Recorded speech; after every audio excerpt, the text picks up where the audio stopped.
promoted. Absolutely perfect. Sequence of events real quick is I'm going to make a few comments, and then right out of the Marine Corps promotion manual, we'll have the reading of the certificate, the oath of office, and then the pinning of the Marine.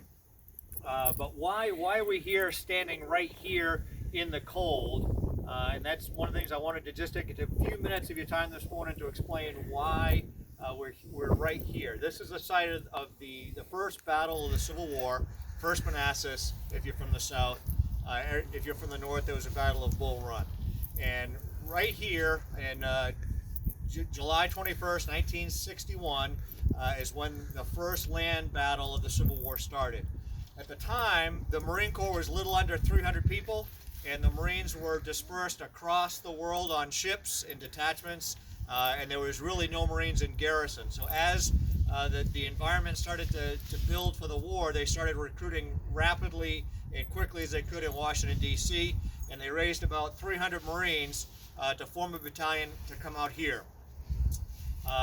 It took them 5 days to march out. They bivouacked in Centerville, came over here at 2 o'clock in the morning into those trees there behind you, and then in the early hours they started to move forward here towards the Confederate line.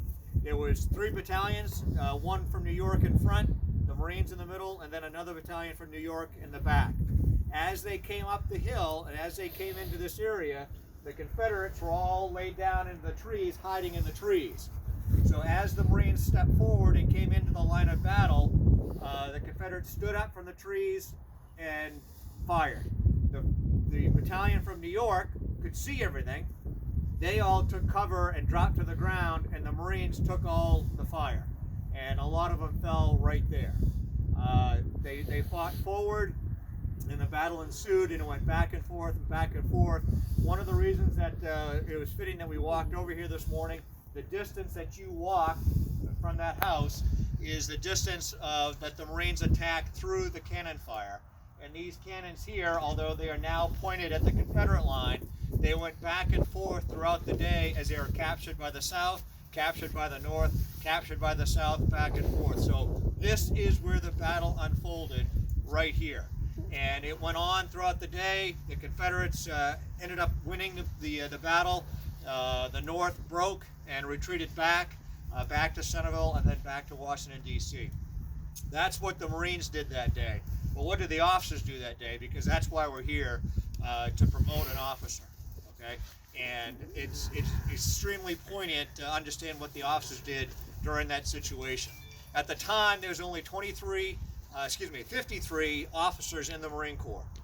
And when the Civil War broke out, of course, like most of the force, they split. And half of those officers went back to the South, to their homes, and left the Marine Corps.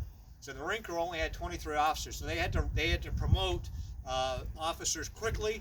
And how did they do that? From within the ranks. They picked people that had the experience and the leadership to be their officers, to stand up that new force.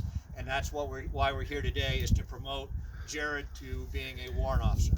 For those that don't understand the nuances of the Marine Corps Officer Corps, our warrant officers and our chief warrant officers are best and brightest from within the ranks. They have demonstrated their leadership and demonstrated their expertise in their fields, whether it's communication, satellite communication. So where other officers are promoted because of where they went to school, because of their leadership potential, warrant officers are promoted because of their demonstrated leadership. And that's what makes us so special, and why this is a good place to promote Jared, because those officers that brought those Marines out, what I didn't tell you about the Marines, they'd only been in their uniform for a few weeks. So as they marched out from D.C., the officers drilled them all the way out. And since they were attached to an Army unit, the Army had requirements. We have to have this, you have to have this. The officers would go out at night and get this stuff for their Marines. They got them the right equipment, they got them the right uniform, they got them the right gear. As they marched out, typical Army style, they'd march for 50 minutes, stop and take a 10-minute break. The officers would grab the Marines, stand them up, and drill them right there, okay? Getting them ready for battle, all the way out. When they got to Centerville and spent the night, half would sleep, the other half would drill, and then they'd switch. getting them ready for war. So those young officers, make sure they're equipped, make sure they're trained, and make sure they're led. And that's the charge that you're accepting today.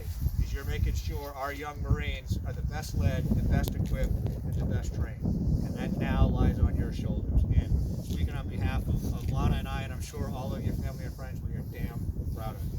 So we're glad to be here. I'm sorry it's so cold, but that'll keep the speeches short. All right. So that said.